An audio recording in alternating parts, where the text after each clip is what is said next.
La noche del 31 de enero de 2020, muchos británicos hicieron estallar fuegos artificiales sobre el cielo del Reino Unido. Celebraban que su país estaba oficialmente fuera de la Unión Europea. Otros británicos, aproximadamente la mitad, pasaban aquella noche lamentándose por lo que creían que iba a ser un error histórico. Era una sociedad dividida que 5 años después, sin haber superado aún todas las consecuencias del Brexit, contempla cómo Donald Trump vuelve a cambiar las reglas del juego. Soy Silvia Cruz La Peña. Hoy en El País, Reino Unido y la Unión Europea. ¿Podría unir Trump lo que rompió Boris Johnson?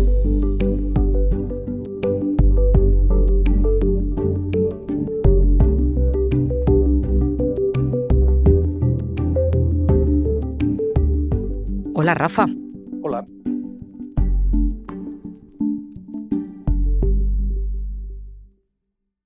Rafa de Miguel, corresponsal en Londres del País. Esta semana, Keir Starmer, el primer ministro británico, ha acudido a una reunión del Consejo Europeo muy significativa. Es el primer ministro británico que acude a una reunión de este tipo en 5 años. ¿Por qué ahora, Rafa? ¿Qué significa este movimiento? Pues tiene muchas claves, pero evidentemente la primera es un enorme simbolismo, como tú acabas de señalar, porque es la primera vez en 5 años que un primer ministro del Reino Unido, después del Brexit, acude a una reunión del Consejo Europeo, aunque sea de modo informal y aunque sea como invitado. En principio quiere Starmer, que ha prometido desde el inicio de su mandato hace ya más de medio año que quiere reiniciar las relaciones con la Unión Europea y provocar un mayor acercamiento con Bruselas. Lo que ha acudido a Bruselas precisamente es a pedir un reforzamiento de la cooperación militar y en materia de defensa y un mayor respaldo al gobierno de Ucrania. Pero todos entendemos que más allá de esa primera petición formal habrá nuevas cosas, habrá nuevos acercamientos y que este podría ser el principio de una reparación de las relaciones entre ambos bloques después de aquel desastre que fue el Brexit. Vamos a ir al origen, vamos a ir a ese Brexit.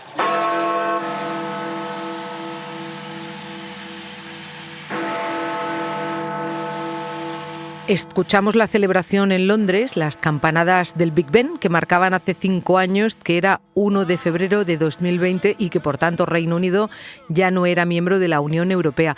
Tú entonces, como ahora, Rafa, ya eras corresponsal del País allí. ¿Qué recuerdas de aquel día? ¿Dónde lo pasaste?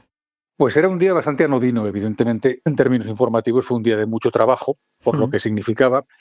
Pero hay que recordar que ese día, aunque oficialmente el Reino Unido abandonaba la Unión Europea, se abría un periodo de transición de 1 año para negociar cómo iba a ser exactamente el acuerdo de retirada. Es decir, que a efectos prácticos las cosas no habían cambiado demasiado. Y además llegaba a un país que estaba bastante harto del debate del Brexit, que había polarizado completamente la sociedad, que había enfrentado a familias, que había enfrentado a amigos, con lo cual las celebraciones tuvieron mucho de institucional y un tono muy apagado. Se vieron algunas banderas en edificios públicos. Boris Johnson habló del amanecer de una nueva era y de un momento de cambio y renovación nacional, pero eran palabras más bien huecas para un país que en esos momentos lo que quería era dejar cuanto antes esa pesadilla del Brexit y empezar a avanzar. Recuérdame, Rafa, ¿cómo estaba en aquel momento la sociedad británica? Como te digo, la sociedad británica estaba bastante harta porque el referéndum se había producido en 2016, pero desde entonces se había convertido en el objeto constante de discusión en el Parlamento, había provocado las dimisiones de al menos 2 primeros ministros conservadores, no se discutía de otra cosa en el Parlamento y la sociedad estaba harta de un asunto que la había fragmentado completamente y del que todavía ni siquiera se empezaban a hablar las consecuencias, aunque todo el mundo intuía que iban a ser bastante negativas.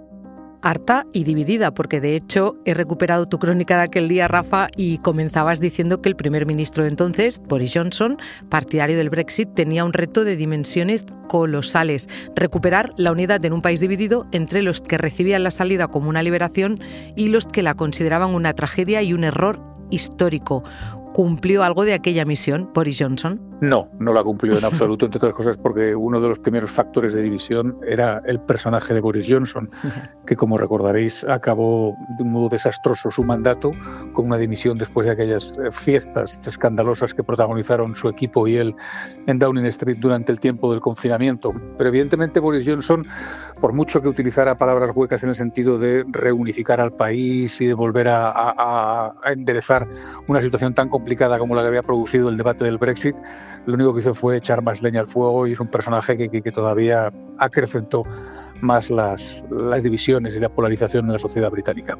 También estaba entonces en ejercicio Donald Trump. ¿Qué diferencia ese momento del de ahora, las relaciones entre ambos países? Hombre, Donald Trump se mostró bastante partidario del Brexit desde un primer momento, no ha dejado de serlo, y ya empezó a influir en la política británica pues a través de furibundos ataques a algunos primeros ministros como Theresa May, a la que despreció olímpicamente por sus intentos de conseguir un Brexit más suave y más civilizado, o al alcalde laborista Sadiq Khan de Londres, al que también atacó prácticamente sin piedad. Aunque es verdad que al final lo curioso respecto al personaje de Trump, y algunos lo recuerdan ahora al comenzar su segundo mandato, fue lo realmente fácil que fue domesticarle, entre comillas, si me vais a permitir la expresión, simplemente preparándole una visita oficial en la que la entonces reina le pudo recibir y en la que se le ofrecieron todo tipo de halagos y de cortesías, y se quedó absolutamente encantado del Reino Unido, con lo cual bajó considerablemente el tono de su crítica. Es decir, es un personaje al que es relativamente fácil seducir con halagos y con peloteo, como se vio en esa ocasión. Entiendo. Vamos a volver a Donald Trump luego, pero ahora aquí. Febrero de 2025. ¿Qué opinan ahora los británicos sobre ese Brexit? ¿Siguen divididos? Totalmente, pero como ya hemos ido contando en los últimos meses, te diría que sí, que en el último año las encuestas nos dicen una y otra vez, la última hace apenas 2 semanas, realizada por YouGov, que el arrepentimiento entre la mayoría de los británicos por lo que ha ocurrido es cada vez mayor. Ahora mismo hay un 55% de ciudadanos que están absolutamente convencidos de que el Brexit fue un mal negocio para este país.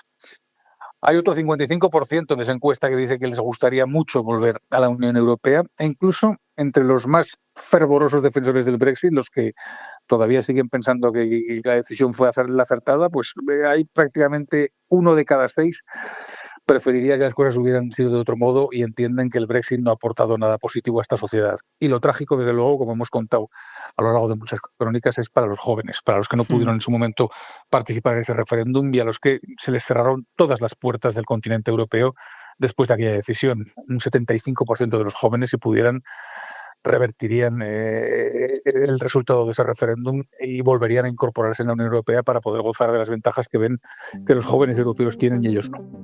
Y más allá de las opiniones de la ciudadanía, importantísimas, ¿se puede decir ya si fue una liberación o un error histórico? Bueno, las perspectivas desde las que se podrían analizar esas consecuencias son muchas, pero yo creo que por lo menos hay que utilizar 2: los datos económicos y la realidad política. La realidad política lo que viene demostrando durante los últimos 5 años es que el destino del Reino Unido está en Europa, y que el Brexit, por mucho que algunos quieran enterrarlo, va a ser un foco de discusión eterno en este país. La relación de este país con Europa va a estar siempre en el primer punto del orden del día, y sobre todo cuando las cosas empiezan a movilizarse, como ha ocurrido ahora, por ejemplo, con este terremoto geopolítico que ha supuesto Donald Trump. Luego está la vertiente económica o el análisis económico con los hechos concretos. Después de haber escuchado durante muchos años algunos análisis que hacían predicciones muy catastrofistas y que hablaban de que el Reino Unido prácticamente se iba a estrellar contra un muro con el Brexit, lo cierto es que los datos lo que nos dicen es que el Brexit ha sido más bien pues un pinchazo en una rueda cada vez más plana, que ha frenado considerablemente el crecimiento del país, sobre todo en lo que se refiere a las relaciones comerciales con su principal socio en el mundo, que es la Unión Europea, que se han reducido alrededor de un 30%. Las trabas para exportar y para importar son muchas, y eso ha supuesto un deterioro económico considerable. Si a eso se le añade que este país vivía una situación prácticamente ya de estancamiento económico, el Brexit, aunque nadie sea capaz de poner una cifra concreta, ha sido desde luego un factor fundamental para explicar esa pobreza en el desempeño económico del Reino Unido. Rafa, hablas de consecuencias políticas. Recuerdo perfectamente la carga xenófoba de aquellos días. Sí.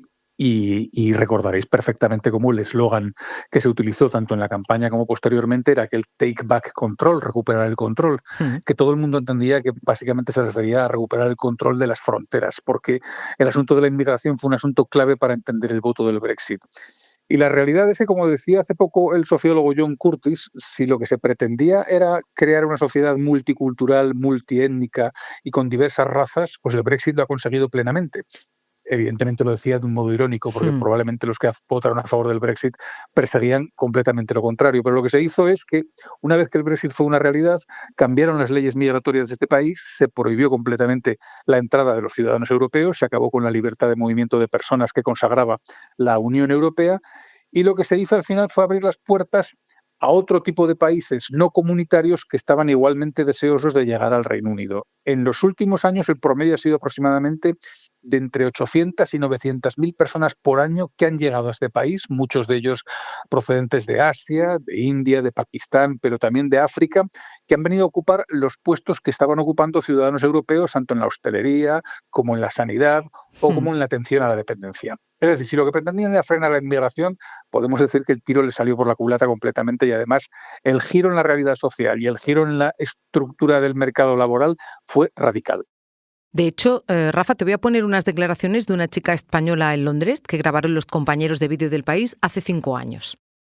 Me pregunté a mí misma por qué había decidido irme a Reino Unido cuando se había votado el referéndum. Tenía mucha incertidumbre, tampoco, no sé, no pensé que fuera para adelante. Pedí el pre-settled status, tuve que demostrar que había residido en el Reino Unido un día en los últimos 6 meses.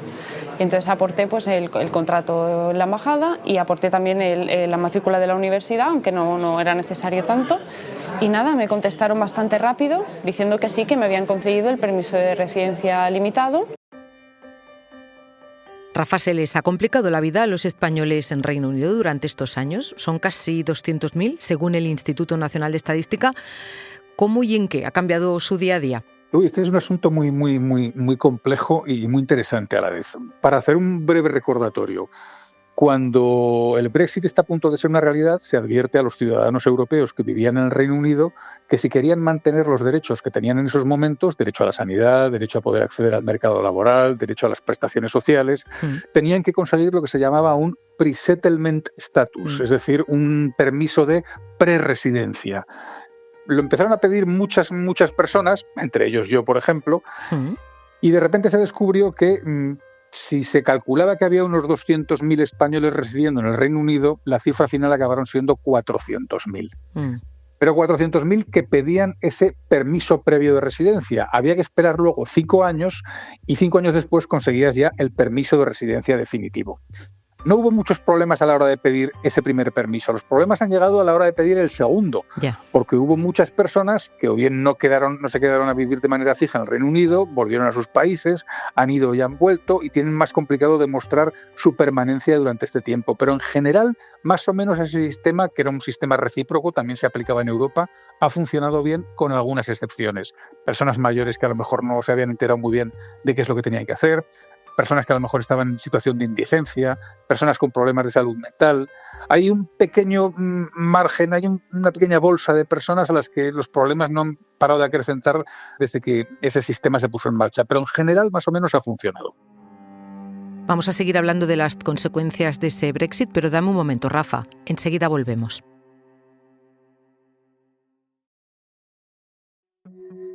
Estoy hoy con Rafa de Miguel, corresponsal en Londres, recordando las consecuencias del Brexit, del que se cumplen ahora 5 años.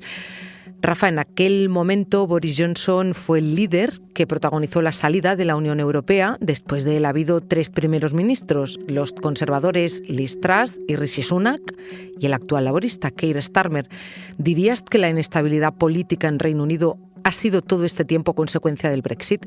Bueno, yo creo que es consecuencia de bastantes más cosas, pero el Brexit desde luego ha sido un factor fundamental. Este país llevaba sumergido muchos años en un debate eterno en torno a su relación con Europa, que agrió muchas relaciones políticas, que implosionó al propio Partido Conservador, que ahora mismo está más cercano casi a la derecha extrema que a lo que ha sido la derecha moderada de toda la vida de los conservadores británicos.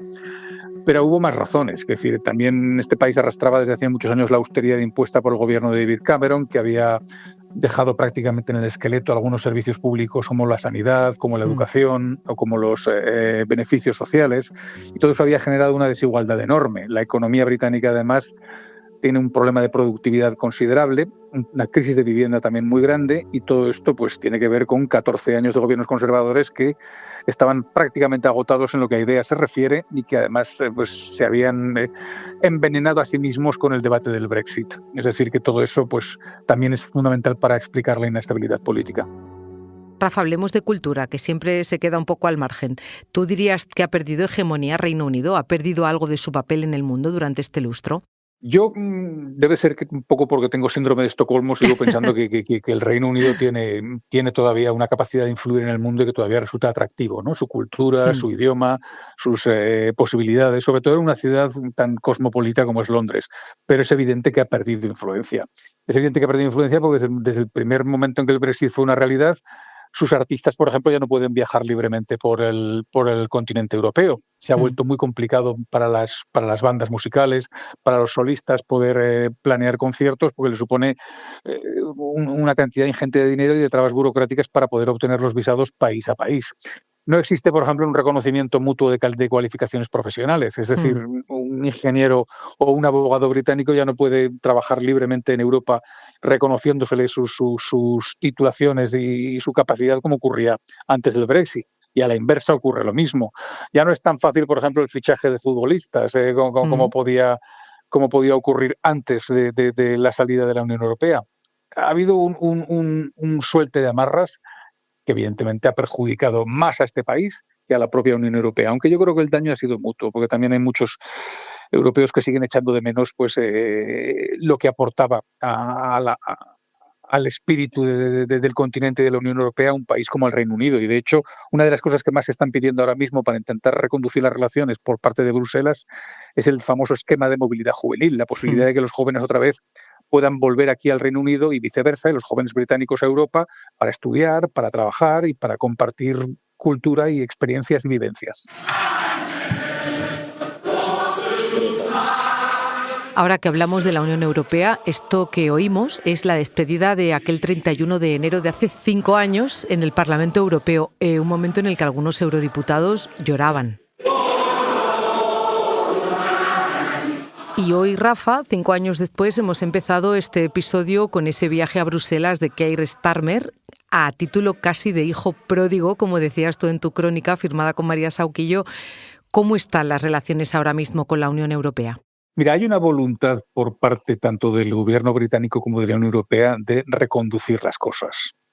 Yo creo que nadie cuestiona la importancia que tiene la presencia del Reino Unido en el corazón de Europa, lo Hmm. importante que es este país en términos económicos, en términos de defensa, de seguridad, etcétera, etcétera.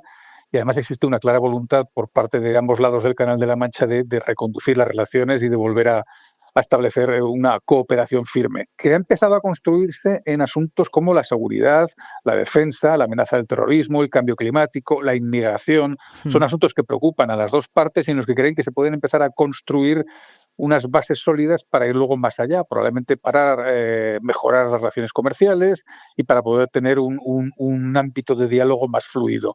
La promesa de Starmer cuando llegó al gobierno fue la de lograr un reinicio de las relaciones con Europa después de años de agrias discusiones protagonizadas por los conservadores. Él utilizaba la palabra reset.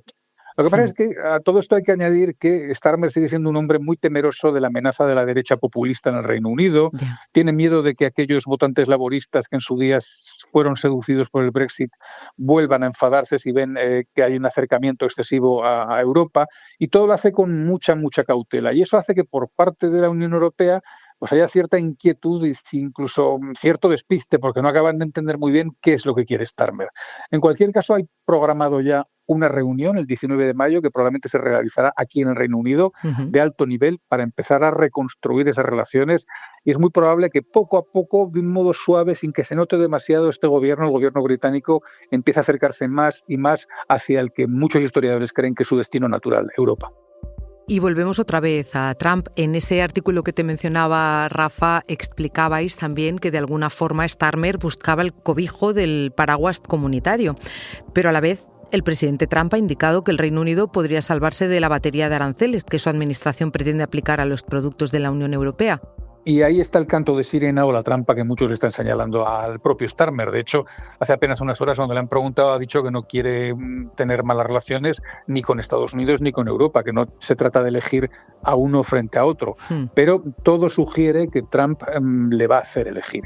Trump es un presidente que ha declarado una abierta hostilidad hacia la Unión Europea y con esos guiños que lanza al gobierno británico diciendo que el gobierno británico también está fuera de línea en muchas cosas comerciales, pero que la relación se podría enderezar mucho antes que la que tiene en estos momentos Washington con Bruselas, todo hace pensar que le está seduciendo para pasarse al otro lado. Y ahí es donde está el problema, que si tiras de un lado de la manta, una de las dos partes queda descubierta. Acabas de pronunciar el verbo seducir. Antes me has explicado que precisamente a Trump Boris lo sedujo con cierta facilidad, o más bien la reina de Inglaterra. ¿Cabe esa posibilidad hoy en día, Rafa? Yo creo que sí.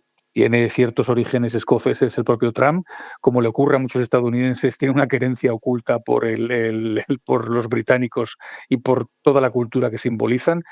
Y yo creo que si el gobierno de Starmer supiera jugar bien sus bazas, ya están incluso hablando de la posibilidad de preparar una nueva visita de Estado en la que el rey probablemente recibiría otra vez con todos los honores a Trump, lograrían suavizar a un personaje que, como os he dicho al principio, es fácilmente susceptible a los halagos.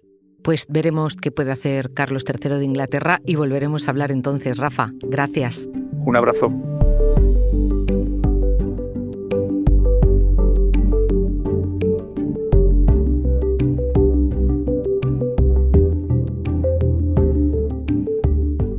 Este episodio lo han realizado Belén Remacha y Rafa de Miguel. El diseño de sonido es de Camilo Iriarte. La edición de Ana Rivera. Yo soy Silvia Cruz La Peña y he dirigido este episodio de Hoy en el País. Gracias por escuchar.